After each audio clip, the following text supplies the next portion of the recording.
জাতীয় সংসদের মতো জায়গায় দাঁড়িয়ে প্রতারণার আত্মস্বীকৃত সাক্ষী পাওয়া গেল। লজ্জা, সামান্য হায়া শরম থাকলে এটা হওয়ার কথা ছিল না। এই চারটা প্রশ্ন আমি বুঝি না, সাধারণ জনগণ বুঝে কিভাবে? আমার প্রশ্ন হলো, চারটা প্রশ্ন যদি জনগণ না বুঝে তাইলে 31টা বুঝে কিভাবে? ইন্টারিম গভর্নমেন্ট যাদের পরিচয় ছিল নিরপেক্ষ, দল নিরপেক্ষ, তারাও এই ষড়যন্ত্রে শরিক ছিল। নিজেরাই তারা স্বীকার করেছে ষড়যন্ত্র করে 11 দলকে হারানো হয়েছে। আমরা যখন মজলুম ছিলাম তখন জালিমদেরকে আমরা চিনেছি। এখন মজলুমরা আবার কেউ জালিম হয়ে যায় কিনা সেইটাই আল্লাহ দেখতে চাচ্ছে। জাতীয় নির্বাচনের আগে অনেক নাটক হয়েছে, আপনারা দেখেছেন, আমি সেদিকে যাচ্ছি না। তারপরে একটা নির্বাচন হয়েছে, একই দিনে দুটো নির্বাচন হলো, একই ধরনের অর্ডারের মাধ্যমেই হলো। আমরা বিরোধী দল দুটাকেই গ্রহণ করলাম, শপথ নিলাম। সরকারি দল একটা শপথ নিল, আরেকটা নিল না। দেরিতে এসে তারা ব্যাখ্যা দিলেন যে এই নির্বাচনী বৈতরণী পার হওয়ার জন্য তারা তখন সব কিছু মেনে নিয়েছিলেন, এটা আসলে তারা মনের দিক থেকে মেনে নেননি। রাজনৈতিক দল কিংবা প্রতিষ্ঠানের পক্ষ থেকে জাতির সাথে যদি এই ধরনের তামসা এবং প্রতারণা করা হয়, তাহলে ভবিষ্যতে মানুষ রাজনীতিবিদদেরকে আর সম্মান করবে না, যে এদের কথার 2 পয়সার কোনো মূল্য নেই। এরা যখন তাদের সুবিধাজনক জায়গায় পৌঁছে যাবে তখন জনগণের সাথে দেওয়া সমস্ত ওয়াদা ভুলে যাবে। আমরা বিস্মিত হলাম, জাতীয় সংসদের মতো জায়গায় দাঁড়িয়ে প্রতারণার আত্মস্বীকৃত সাক্ষী পাওয়া গেল। লজ্জা, সামান্য হায়া শরম থাকলে এটা হওয়ার কথা ছিল না। ভালো হয়েছে জাতি চিনে ফেলছে, এখন আর অন্য কোনো ব্যাখ্যা দেওয়ার সুযোগ নেই। ওখানে যা বলা হয় কার্যকরীতে তা লেখা হয়ে যায়, ইতিহাসের অংশ হয়ে যায়, যদি এটা এক্সপাঞ্জ না হয়ে থাকে। যেহেতু এই বক্তব্য এক্সপাঞ্জ হয় নাই, কাজেই এই আত্মস্বীকৃতিও রেকর্ড হয়ে থাকলো। তারা এই সংসদে দাঁড়িয়ে বলেছিলেন জুলাই চার্টার একটা অন্তহীন প্রতারণার দলিল, আর এই সংসদেই দাঁড়িয়ে তারা আবার প্রমাণ করলেন তারাই জাতির সাথে অন্তহীন প্রতারণা করেছেন।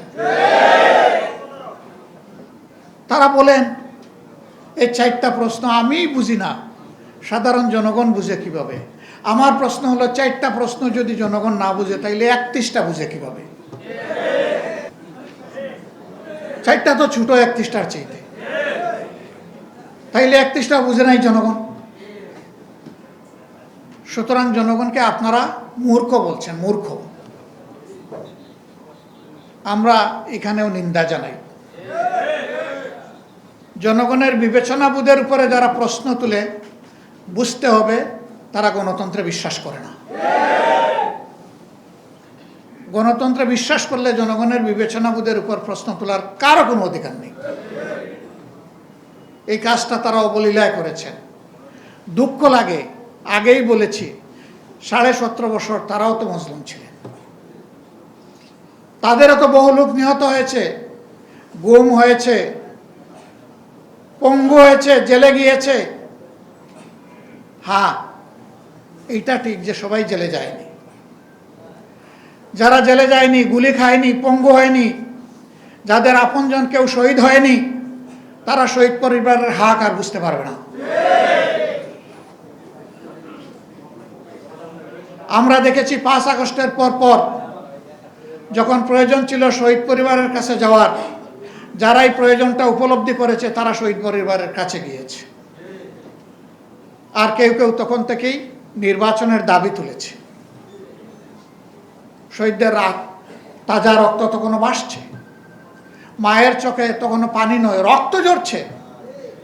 সেই সময় তাদেরকে সান্ত্বনা দেওয়া, তাদের পাশে দাঁড়ানো, এই কাজটা না করে কিভাবে কিছু রাজনৈতিক দল তারা তখন থেকে নির্বাচনের জিকির তুলতে পারল? কাজেই তাদের কাছে তাদের আপন সঙ্গীদেরও রক্তের কোনো মূল্য নেই।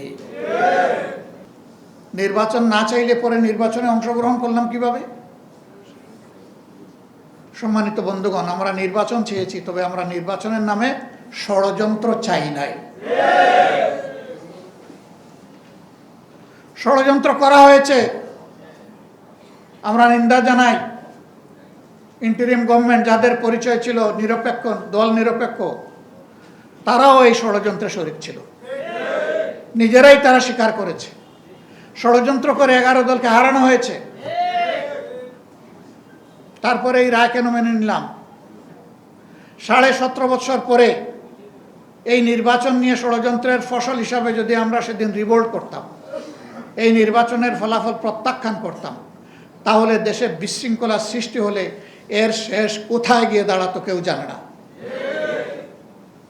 11 দল দায়িত্বশীলতার পরিচয় দিয়েছে, কিন্তু সাথে সাথে 11 দল এটাও বলেছে নির্বাচনে এই ষড়যন্ত্রের ফল মেনে নিলেও আমরা গণভোটের রায়কে অগ্রাহ্য করতে দেব না। এ পর্যন্ত 10 থেকে 11 বার আমার কাছে ফরমাল প্রপোজাল এসেছে যে আসেন আমরা সংস্কার করার জন্য, সংশোধনের জন্য একটা সংশোধন কমিশন করি। আমাদের পরিষ্কার জবাব, সংশোধনের জন্য কোনো কমিশন লাগে না। সংশোধনের জন্য সরকারি দল ট্রেজারি বেঞ্চ থেকে বিল আনতে পারে, বিরোধী দলও আনতে পারে। সেই বিল আসবে, বেটিংয়ে যাবে, আবার ফিরে আসবে, তারপরে আলোচনা হবে, আলোচনার পর ভোটে যাবে, ভোটে যদি এটা গ্রহণযোগ্য হয় তাহলে পাশ হয়ে যাবে। এটার জন্য কোনো কমিশন লাগে না।